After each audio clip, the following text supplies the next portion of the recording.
চুপ থাকাটা ভদ্রতা, তবে সব সময় চুপ করে থাকা এক ধরনের বোকামি।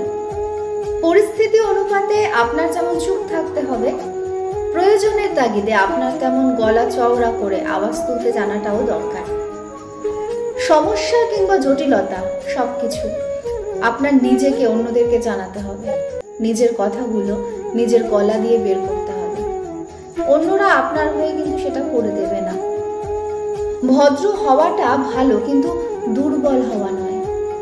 কথা হচ্ছে এক ধরনের অস্ত্রের মতো, যা যথাযথ ব্যবহার করতে পারলে তা আপনার জন্য আত্মরক্ষার ঢাল হবে, আর তা ব্যবহার না জানলে সেটা আপনাকে দোষের জালে জড়িয়ে নেবে। নিজের জন্য কথা বলতে শিখুন।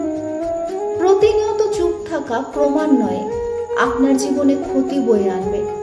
আপনার এই দিকটা ব্যবহার করে অন্যরা যে যার মতো ফায়দা লুটবে। অন্যদিকে আপনি কিছু না করে দোষী হবেন, আবার নিজের অধিকারও হারাবেন। তাই সব কিছু নিয়ে অকপটে কথা বলুন, নিজের জন্য আওয়াজ তুলুন, প্রত্যুত্তর করুন নিজের সাথে হওয়া অন্যায়ের। চুপ থাকা ভদ্রতা এবং কথা বলতে জানাটা সাহসিকতা।